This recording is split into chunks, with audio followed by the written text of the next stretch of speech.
شو بيكون معنا ان شاء الله بعد قليل الكابتن محمد فوده، يمكن في مداخله هاتفيه يوضح لنا الموقف من هدف المنتخب العراقي. على حسب راي الاستاذ عادل الملحم يرى ان الهدف فيه بعض الاخطاء. عموما خلينا نشوف. طبعا ايضا ابو بدر عفوا، تفضل. بكره عندنا الاتحاد السعودي لكره القدم سيكون لديه اجتماع مهم في الرياض برئاسه الكابتن احمد عيد، وهو يمكن اول اجتماع رسمي للاتحاد السعودي لكره القدم بعد الاجتماع التعارفي اللي كان بعد الانتخابات.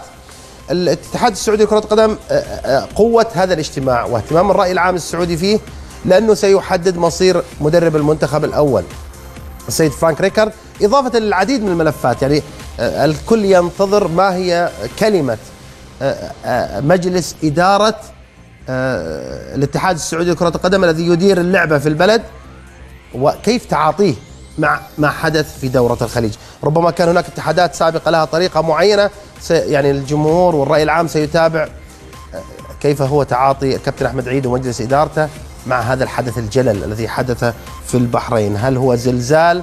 هل هو استمرار؟ هل هو كبوة؟ أم يرونها محطة لا تستحق أكثر من ذلك؟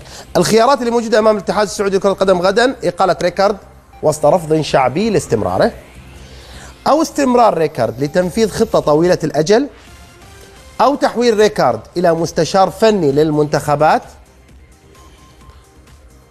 أو تعيين السعودي خالد القروني بشكل مؤقت مدربا للمنتخب السعودي الأول. طبعا الأمير نواف بن فيصل الرئيس العام لرعاية الشباب كان طبعا أعلن قبل يومين عن تكفله بدفع قيمة فسخ عقد المدرب والبالغة 17 مليون ريال سعودي. طبعا مش من رعاية الشباب، يدفعها من جيب الأمير، يعني للتوضيح بس عشان تكون واضحة. عادل، أنت في رأيك إيش الخيارات الأفضل أمام الاتحاد السعودي بكرة؟